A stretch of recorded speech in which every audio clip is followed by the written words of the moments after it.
Hey Gemini, welcome to your bonus reading for 2025. Thank you so much for joining me today. I'm gonna dive right into your reading. Let's pick the general card, the general energy for Gemini.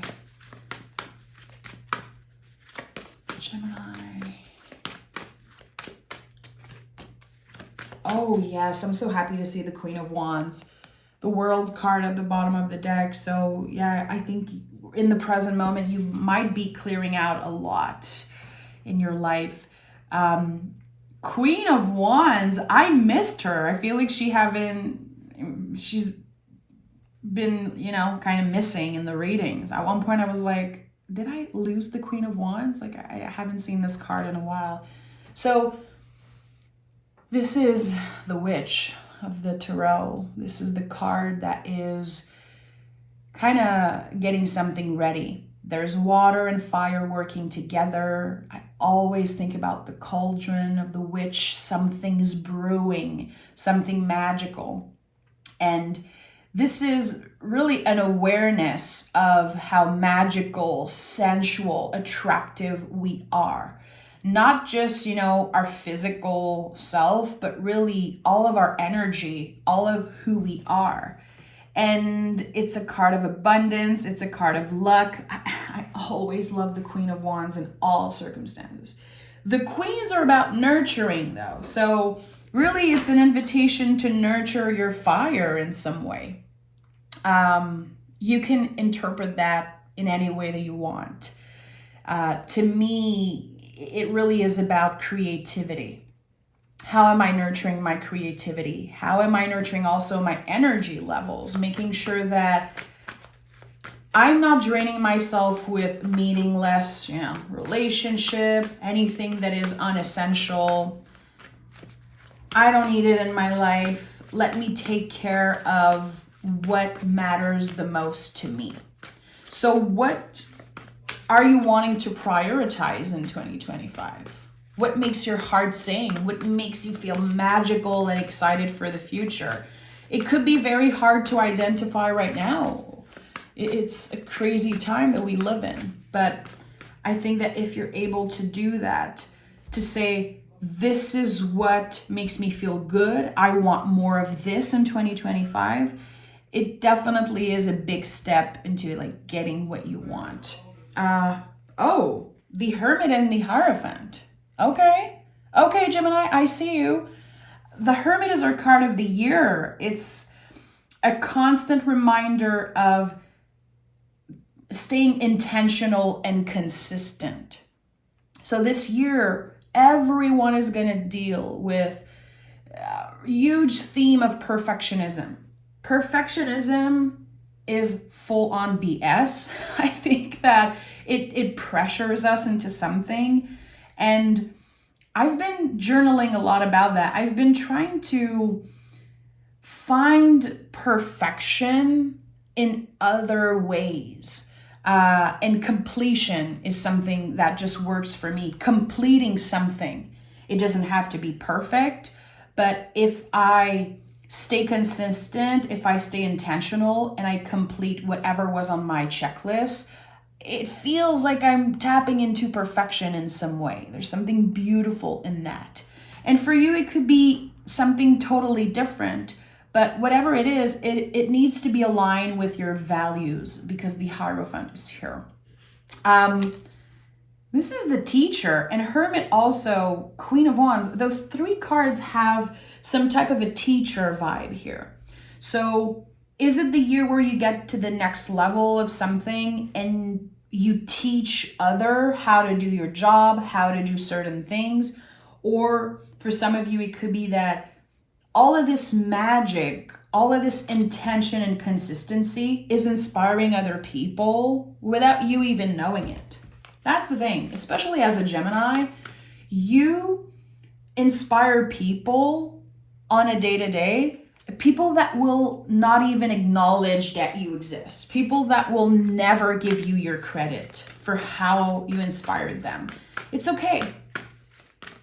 It's okay. You don't need to know. The ego wants to know, but you don't need to know. Your heart doesn't need to know.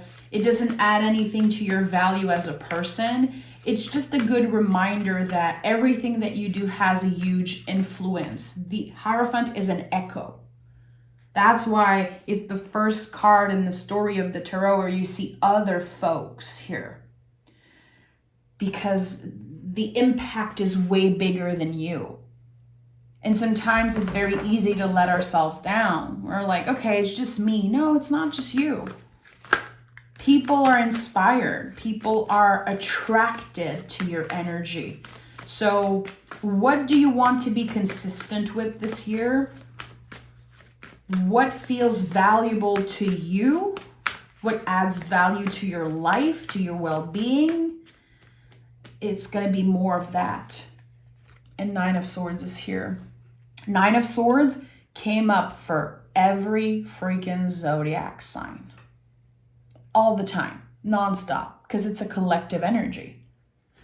It's a card that says we're all going through this period of change, of stress. There's a collective anxiety. It's palpable, like everyone feel it. And we have so much access to the news.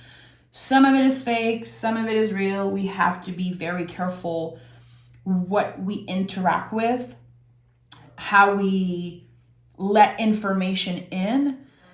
And I think that the Nine of Swords, I know it's a buildup of something. All nines in the tarot are a buildup because in the 10, we're already releasing something.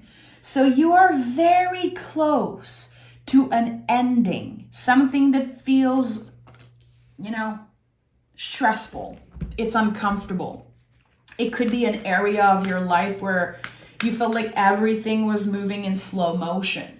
You're like, I do all the things. I'm consistent.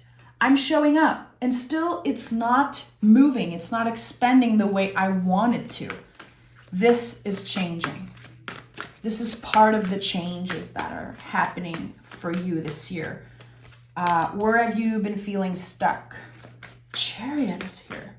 At the heart, we have the Sun. Are you kidding me? Are you kidding me, Gemini?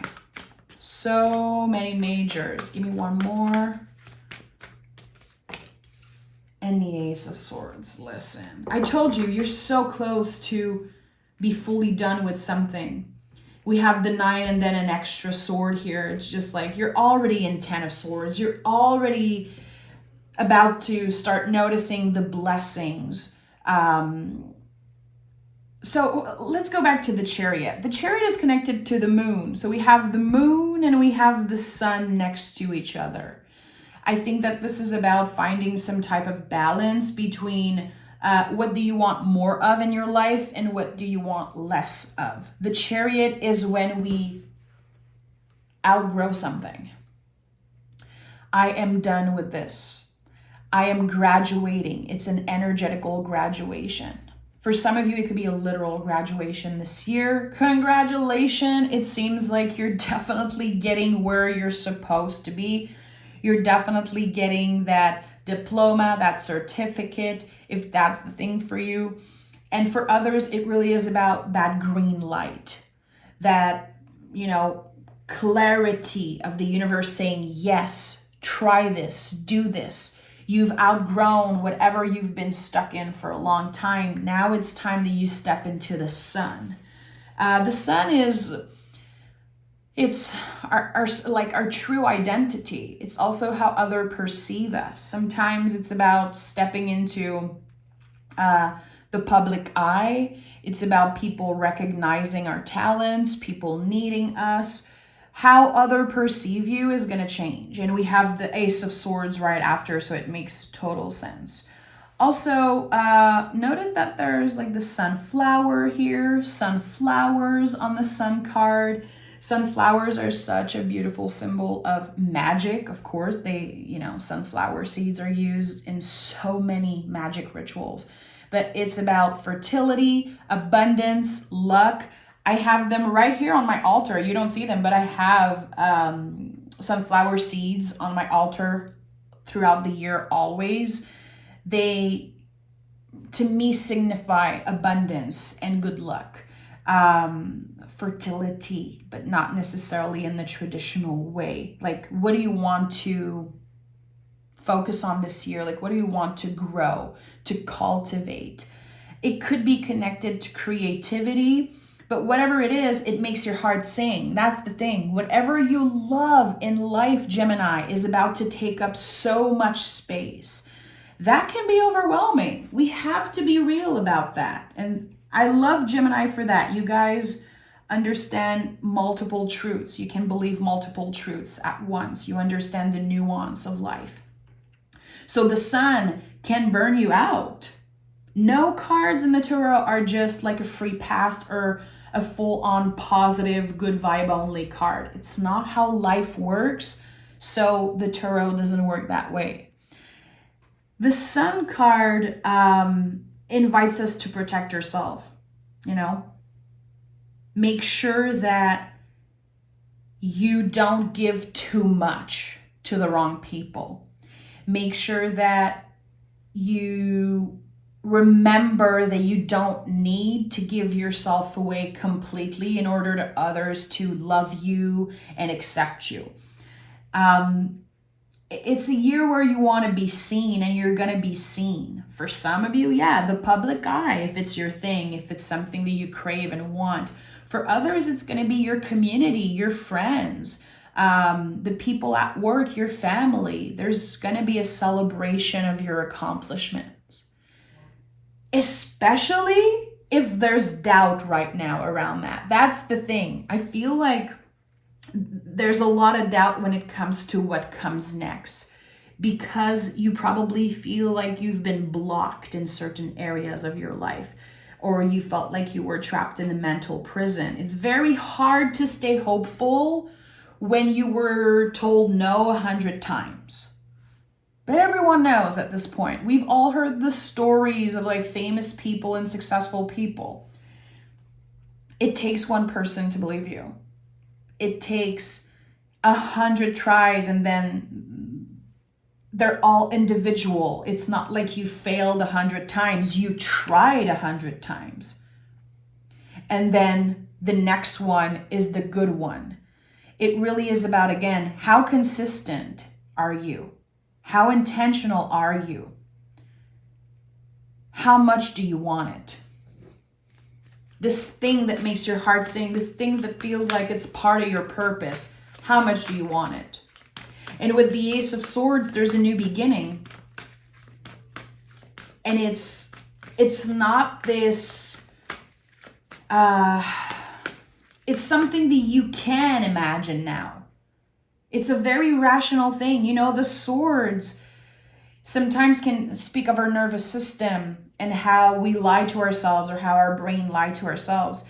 But when you see a hand hold a sword like that, it's the logic, our intelligence, our logic. It's slicing through the illusion. So here it is. The universe is, you know, showing you this massive green light a little later in 2025. It's your responsibility to say yes. It's your responsibility to trust that you are good enough. You have what it takes for this new beginning. The King of Wands is here. So we have the Queen and the King of Wands, my friend. I love this. Yes, this could speak of a potential partner, a potential collaborator. It could be that your existing relationship is getting to the next level. Clearly, there's something about enjoying life, enjoying the simplicity of a good life. I don't know why I felt called to say this, but there's definitely something about enjoying the simple things in life. The king understands the value of change, understands its own power, and the kings are not saying, okay, you're on top of your game and you're always going to stay there. They have the understanding that everything is cyclical, that we constantly go through deaths and rebirths, and we constantly have to let go of the things that we have outgrown. It's uncomfortable. It's uncomfortable to say goodbye to someone or something that once filled us with so much love and joy, but sometimes it's time, and I think you know it. I think you're going to know exactly what is kind of dead and done. What are the dead roots in your life that you're ready to clear? And it can sound a little harsh, but it's essential. It's essential that you say goodbye to something. You know, the Tower card is here. It wanted to fly out of the deck.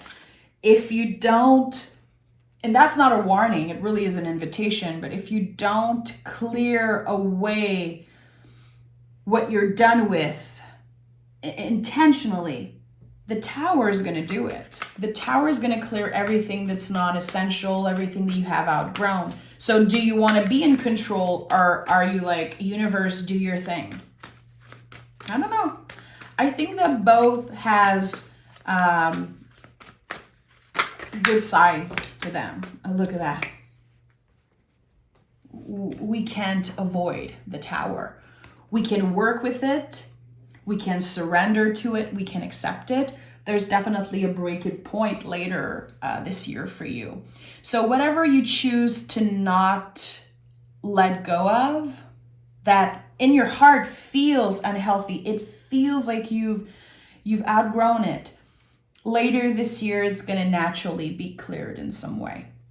And this, of course, is giving you the opportunity to rebuild something on stronger foundation. So really, what's being cleared out of your life is making space for something more solid. Interesting that the Queen and the King of Wands are here. So for some of you, this could be the year. And I don't want to sound like I'm, promising anything. I just really feel, especially with the Hierophant, the Hermit, all of those cards, this could definitely be a year where you meet someone that you fully trust. You're like, we could build something long-lasting together. It's not an illusion, it's real. It's the kind of relationship that might not make you feel like you have butterflies in your stomach. It's like there's trust, there's stability, there's potential here. And look at that, the Ten of Wands. So this message of what do you need to clear out of your life? What is getting in the way of you achieving success? Is it an habit, something that feels unhealthy or toxic? You're so used to it, you got comfortable with it. Is it a job? Is it a relationship? I don't know what it is. But the Ten of Wands says, put the wands down, identify what you can be doing differently, what you want to leave in the past, and what you want to bring with you in this new era. Not everything can come with you in this new era. It's too good. There needs to be intention, and I think that whatever you're tapping into, this level of success and abundance, it's not something that you just want to share with everyone.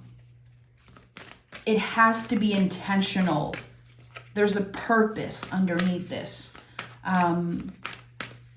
Again, start with identifying what makes your heart sing, what feels like it's part of your purpose. And even if you've been working around that for 10 years, why would you give up now? Again, I said this earlier. If your brain is saying it's not going to work, you've been working for that for 10 years, move on, let it go. It's trying to protect you. It's a clear indication that there's something that's worth fighting for. There's something that required so much patience, Gemini. You're not crazy. You've been working for this for probably a decade. Are you giving up? No, you're not. And we have Lilith, reclaim your power, that came through. To me, Lilith is really learning to collaborate with our shadow self. It connects to the importance of the shadow work that we're doing. Again, identifying what is unhealthy, what feels toxic, or just, you know, what worked for a time, but it just doesn't work for you anymore because you're making space for a lot of it. And for all my magical folks, which I know a lot of you are, research Lilith. What does it mean for you? Research online in your astrological chart what it means, you know, what is your Lilith sign. Shout out to all my Lilith in Libra, which is my personal placement.